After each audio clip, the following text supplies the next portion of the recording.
In our last video, we talked about marriage and the significance of the covenant over the basics of marriage and what the groundwork for it is.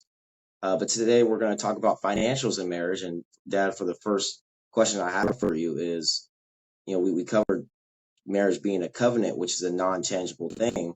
But today we're talking about financials, which is a tangible thing. What significance does financials and financial literacy have in a marriage whenever it's a covenant relationship? Well, that is a very important part of it, because that is the number one reason that most people get divorced, is because of their finances. So if their finances aren't in order, or I should say, if they aren't doing their finances together, then they are more likely than not to divorce. That's for sure. Going off of that, what things financially does a spouse have to sacrifice in a marriage that they didn't have to sacrifice when they were single?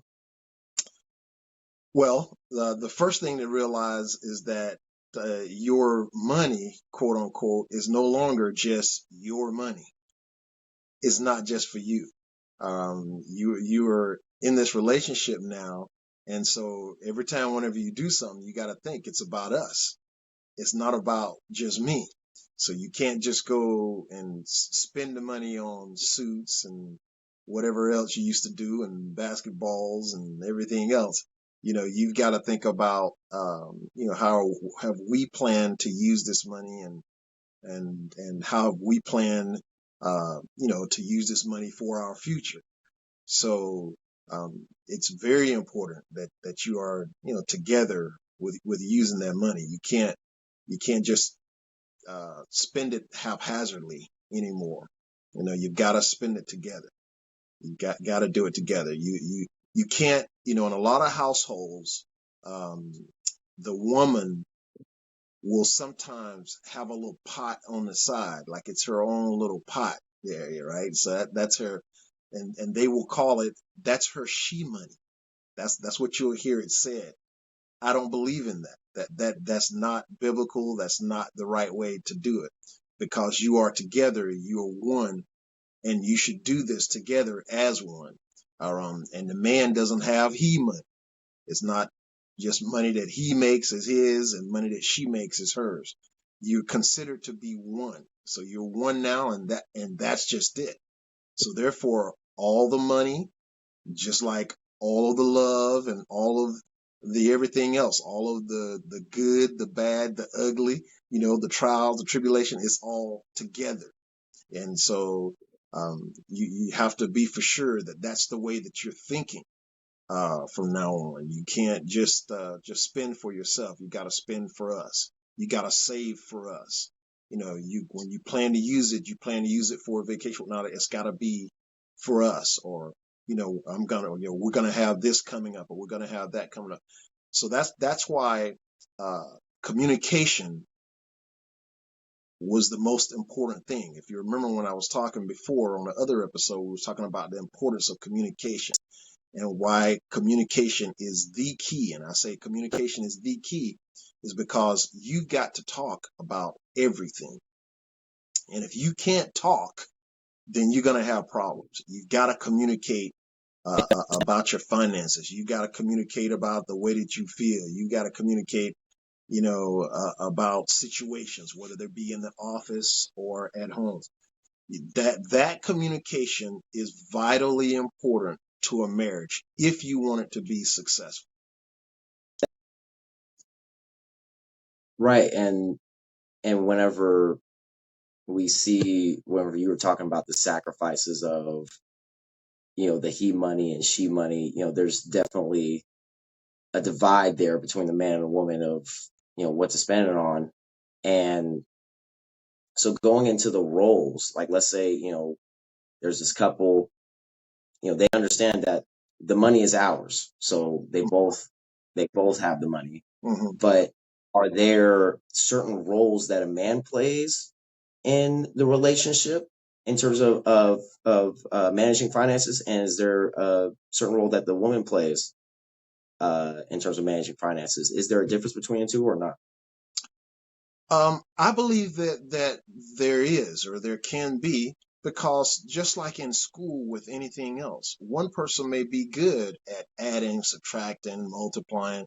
One person may be better at the numbers than the other person. So it's important for that person to kind of, take the lead on, what these numbers are and keeping track of these numbers, and so forth, in the account and so forth. Now, that's just the busy work of the finances. That's just keeping, what the numbers are. For example, me and mama have several different accounts. And I may say to mom, what's in, and I may name the account number, 1, 2, 3, 4, and she'll know because she's very good at keeping books or whatnot. But I'm extremely good at math, and so keeping those numbers, I know approximately what's there and what's gone in and what's gone out and what we have and so forth. But she can tell me because she's very good at organization. So inside of your marriage, you want to take advantage of the things that you're good at. So you want him to do the things that he's good at, and you want her to do the things that she's good at. If she's not good at math and he's good at math, then okay, oh well, then he'll do that, and but it does not mean that you all do not discuss what is going to happen with the money, before you do certain things. Mom and I sit down and we discuss how much is going to be spent on grocery, how much is going to be spent on, the kids have got X number of games this week. The kids have got, trips coming up and things of this nature. You've got to discuss that stuff so that it's all on the same page. So we have literal discussions like that, where we sit down and we go through what the money is going to be used for, and then what's going to be put aside, and that is that's vitally important that you discuss these things. But each one can do, like I said, the job that they are more prone to do, that's easier for them to do, whether it be the organization part or whether it be the calculating part. And these days it's a little bit easier because the bank, you don't keep a checkbook the way that you used to keep a checkbook. You used to keep a checkbook, but these days the younger people, y'all don't keep a checkbook. Y'all go by the numbers that the bank shows you on your phone, and things of this nature. So, you can keep track of what's basically there, but and then you discuss on what's going to happen with it and what you're going to do with it. It's whatever it's done, it's got to be done together. It's never done apart.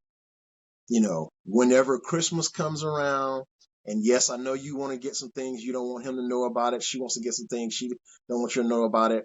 Then the way that we normally do that is that we will make it cash.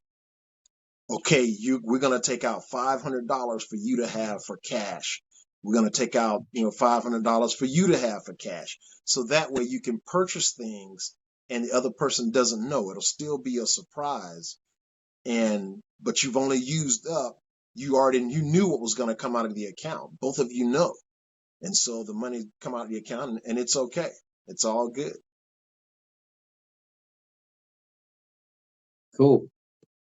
Good, good, good. And when it comes to discussing the finances, which you made pretty clear, that's very important to communicate through what you want to do financially as a couple. Mm-hmm. Do you recommend setting a specific time every week or every month to talking about this, or is this just something that should be talked about daily or whenever you have the time or on a whim? I do recommend, we've got a thing to where, I may want to know balances and I may want to know them. Sometimes I like to know them several days in a row.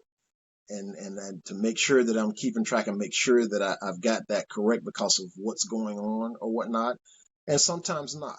So, yeah, you can decide in your relationship how often you would like to do that, but it will be pretty often because your wife is going to have to be going to the grocery stores for certain things, and you're going to have to be maybe going out to get something. If it's not just for the weekend, if you're going to go do something to fix up the car or to do something of that nature, so you're going to discuss it. And a lot of times what we'll do is we'll discuss it before bed. And that seems to be a good time for us. We'll go through and say, hey, did this come out of the account? That came out of the account. Did this pass the bank or did that pass the bank? And so and so, so and so. So that means this is what we have left. So we're going to do, such and such and such and such. So, you may find a time like that, before you go to bed or whatnot to discuss it. But yeah, it will change periodically. You won't necessarily have a set day. Every Tuesday we're going to talk about the finances. You're probably going to want to keep a closer look on it than just every Tuesday. You're going to want to know, what's going on, and so that you're both in line with what's really happening. Sounds good. Sounds good. And wrapping up here, over what we were talking about, are there any other specific tips that you picked up through your 26 years of marriage, that you would like to share about finances and marriage? Well, I guess the biggest thing that I would say would be that the communication. And so if I haven't stressed that enough, I will stress that even more, is that you definitely conversate whenever you're going to spend anything out of the account, and it's for both of us. Or let's say that you want to do something and you want it to be a surprise, and all you got to do is say, I want to take out, X amount for a special purpose, and you'll find out about that later. And you can discuss that and like, okay, I understand you want to do something. And they still won't know what it is, but yes, they will know that it's coming out of the account. After you get so far in the relationship, then maybe you can sneak to take it out of the account without that person knowing, and then surprise them, before time. But you're not going to take something out of there and then them not know about it. You're going to communicate, and communication is the key. That is the key. And you have to discuss. You have to discuss everything that's going to be spent, where that money is going, why it's going there, what you're going to pay first or second or third, and so forth. And those things are very important. You've got to talk. Sounds good. Gotta talk it through. Gotta talk it through. Yep. So just wrapping up here. Yep, definitely. So wrapping up here, we want to thank you everybody for watching. If you like the video, if you like us talking about the basis of financials and marriage, go ahead and give it a like and share it to someone that you feel that might benefit. And if you want to hear more from us and more about keys that can help you in your marriage, click that subscribe button and click the notification bell to get notified on all of our uploads. So we thank you all for listening, and have a very blessed rest of the week. Thank you.